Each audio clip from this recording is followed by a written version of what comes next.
Good morning, everybody. Happy Thursday. So I'm on a lot earlier this morning than normal or than I have been because the shop is open today. So I gotta get out of here in about 30 minutes so I can get everything ready at the store.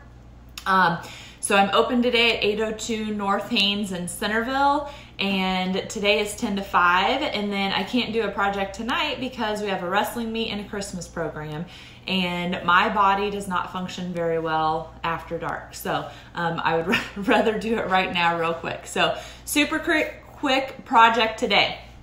So when I was at Walmart one of these days, I saw these trees and they had a ton of them, and I am slightly tempted to go buy a few more. These feel like fabric. They're like so soft and just feel fake because they feel so soft.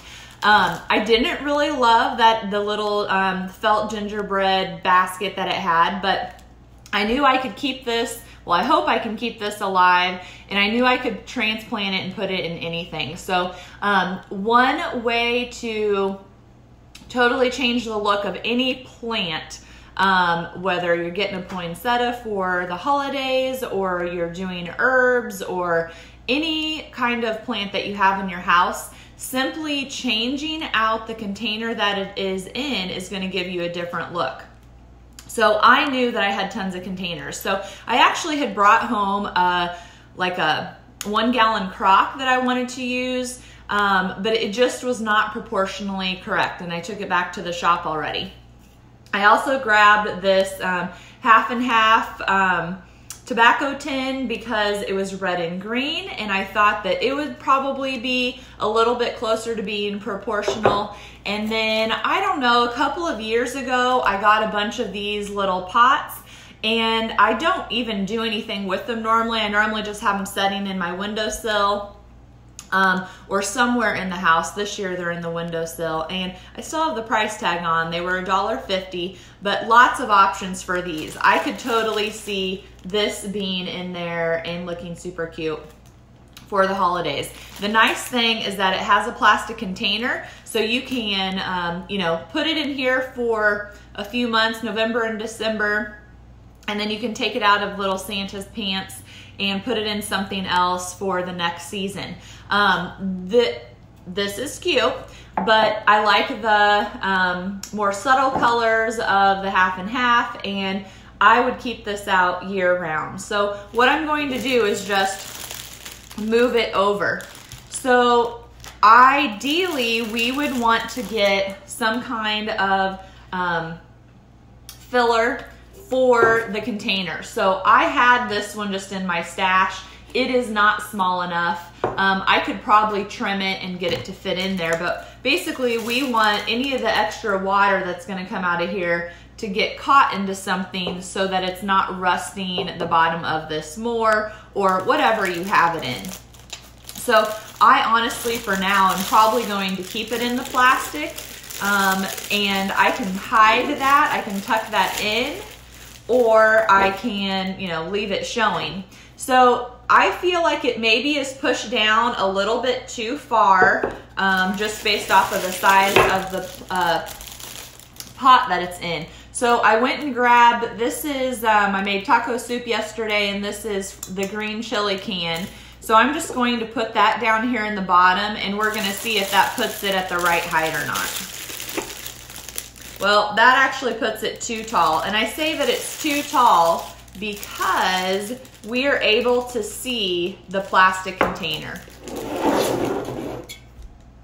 But I kind of like it better like that. So what I'm gonna do is I'm going to put this plastic, fold it over so that we can't see it, but it's still going to act as a basket. So even though we don't have a plastic container, we're using it. You could use like a Ziploc bag or a Walmart bag or something and do that. And then I just have a random bag of some dried moss.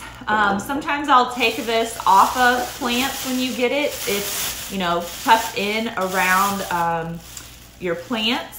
or I've bought some as well. I tend to pick it up at garage sales, and it doesn't take very much and it lasts a long time. So what we could do is go around here and kind of hide that plastic container, since I think that it looks good actually being a little bit taller. And it's kind of messy to work with to start, but then once you get it in place, it's not like you're going to be moving it around or anything. And on this, they've put tons of glitter, so I do have a lot of glitter everywhere. So if you don't want glitter all over your house, I would suggest shaking all of that off before you bring it inside. And you can get this dried moss, I don't know if it's called the same thing actually, but you can get it where it's green as well. And if it's not staying in place for you, which this is going to, but if it wasn't staying in place for you and you weren't having any luck covering up that plastic container that it came in, then you could use like some straight pins and shove those down in to the moss, and then that's going to hold it in place. So I've got glitter and moss here, and I'm just going to throw it back in the bag because I use this too for my jar lid pumpkins. And there we have it. So it's a little bit tall, but this thing's gonna grow, and I might try and find something other than that green chili can so that I can lower it a little bit. You could fill the bottom with rocks, so I could go get some rocks out of the driveway or something else. But anytime you need to cover something up, you can do something like this with the dried moss. All right, so quick and easy project today. And have a great day. And if you're coming to the shop, thank you. So, bye guys.